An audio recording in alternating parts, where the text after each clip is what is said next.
রয়েছে যেখানে ঠিক সেখানেই আমি হাঁটছি। ভাবতেই কেমন লাগছে, শিহরিত হচ্ছি যে সত্যি সত্যি সেই বিশাল মসজিদ। বহু দূর থেকে এই মসজিদটি দেখা যায়। আমি কাছে গিয়ে আরো ভালোভাবে তো অবশ্যই দেখাবো। এই যে দেখুন কত বিশাল এই মসজিদের গম্বুজ আর কত বিশাল আকার মসজিদ। এই মসজিদ কমপ্লেক্সের ভিতরেই রয়েছে হুররাম সুলতান এবং সুলতান সুলেমানের কবর।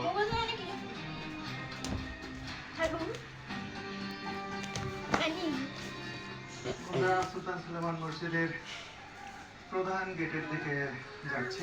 ওপাশে যেখান থেকে শুরুতে দেখালাম মসজিদটি, সেটি প্রধান গেট নয়। দেখুন কত বড় একটি মসজিদ কমপ্লেক্স আর কত বিশাল এলাকা নিয়ে, এবং চারপাশ দিয়ে এরকম রাস্তা রয়েছে। আর এই যে দেখুন হাঁটতে হাঁটতে দেখতে পাবেন মসজিদের বিভিন্ন অংশ এই গ্রিলের ফাঁক দিয়ে।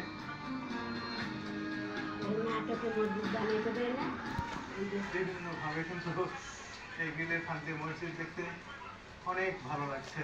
আসলে এই মসজিদের গুরুত্ব বাড়িয়ে দিয়েছে সুলতান সুলেমানের কবর এবং হুররাম সুলতানের কবর থাকার কারণে কিন্তু মানুষ আরো বেশি আকৃষ্ট হয় এই মসজিদের প্রতি।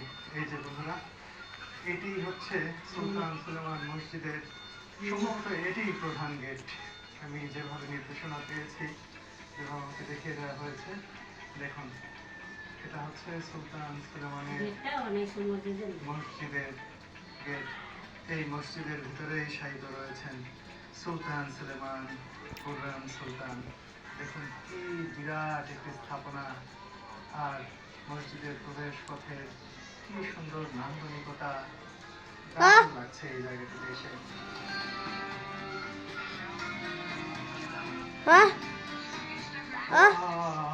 দেখুন কি বিশালত্ব, অবাক হয়ে যেতে হয় এই বিশালত্ব দেখে। সত্যি সত্যি সেই সময় এই মসজিদটিকে এমন ভাবে সুলতান সুলেমান চেয়েছিলেন এই মসজিদটি এত বড় করে আর এত কারুকার্য খচিত করে নির্মাণ করতে হবে যাতে এটি ইস্তানবুলের সেরা মসজিদ হয়।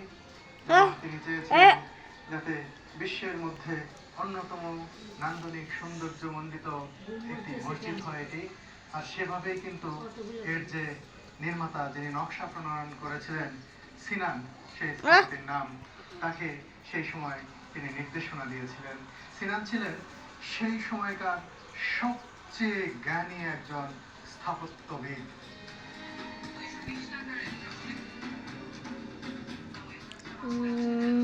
1550 থেকে 1557 সালের মধ্যবর্তী সময়ে এই সুলেমানীয় মসজিদটি নির্মাণ করা হয়। এটি ওসমানীয় স্থাপত্যের অন্যতম শ্রেষ্ঠ একটি নিদর্শন হিসেবে বিবেচিত হয়। এই মসজিদের ভেতরে চিরনিদ্রায় শায়িত হওয়ার ভাবনা থেকেই হয়তো এটি তৈরির উদ্যোগ নিয়েছিলেন সুলতান সুলেমান দ্য ম্যাগনিফিসেন্ট।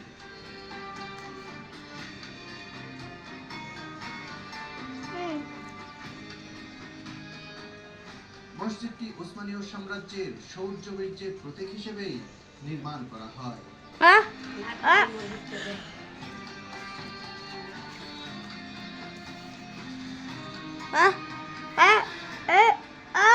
বিশাল স্থাপত্য নিজের চোখে যেন বিশ্বাস হয় না।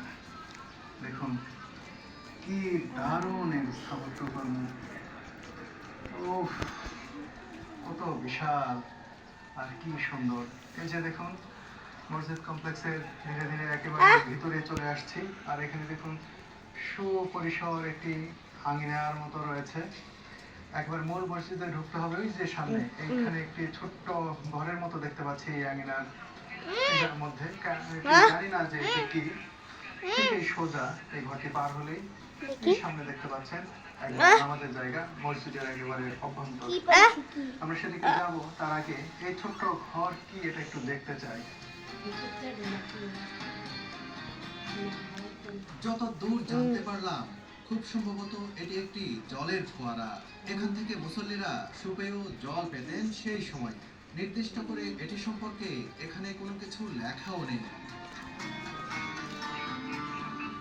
বন্ধুরা, এটি যখন নজরে আসে সাথে সাথে ভেবেছিলাম এটি সুলতান সুলেমানের কবর কিনা। তারপরে ভাবলাম না, তার কবর আরো হয়তো জৌলুসপূর্ণ হবে। কাছে গিয়ে দেখলাম যে কবর নয়। যাই হোক, এই যে দেখতে পাচ্ছেন, এটি হচ্ছে মসজিদের একেবারে ভিতরে নামাজ পড়ার যে জায়গা। মসজিদের একবারে অভ্যন্তরে যেতে হলে এই দরজার ভিতর দিয়ে কিন্তু যেতে হবে। দেখবেন নারী পুরুষ সবাই কিন্তু ঢুকছে বেরোচ্ছে।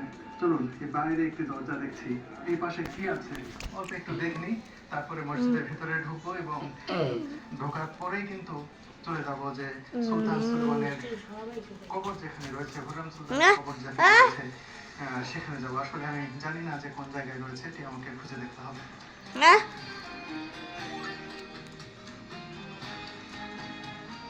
এখানে যে আসা, তার মূল উদ্দেশ্য ছিল যে এই পাশে সুলতান সুলেমান অথবা হুররাম সুলতানের কবর রয়েছে কিনা তা এক ঝলক দেখে নেই, রেখি করতে আসা। কিন্তু দেখলাম এই পাশে সেটি নেই।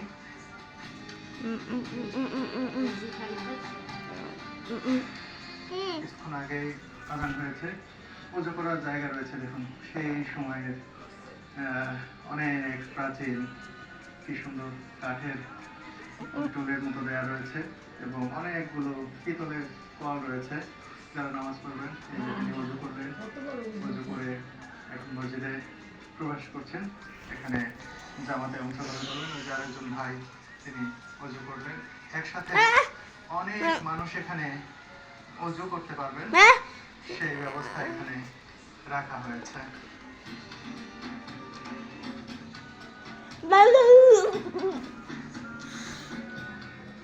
আমার দুটি চোখ যেন হন্যে হয়ে ঘুরছে সুলতান সুলেমান আর হুররাম সুলতানের কবর।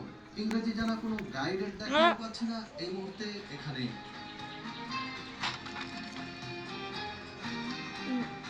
ডান পাশটা দেখে বাম পাশে বসফরাসের অংশের দিকটায়ও কবরের মতো কোনো কিছু নজরে এলো না।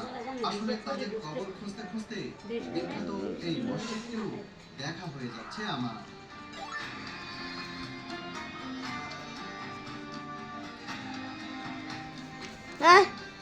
পাশটায় কিন্তু বসফরাস প্রণালী অর্থাৎ ব্ল্যাক সি এর পাশে। আর এই দিক দিয়ে বেশ কিছু স্থাপনা দেখতে পাচ্ছি। জানি না এখানে সুলতান সুলেমানের কবর কিনা, মনে হয় না। ভিতরেই থাকার কথা, মসজিদ কমপ্লেক্স তো এই পর্যন্ত। দেখি, জেনে নিচ্ছি। এবার আমি মসজিদের একেবারে ভেতরে নামাজাদের জায়গায় প্রবেশ করলাম।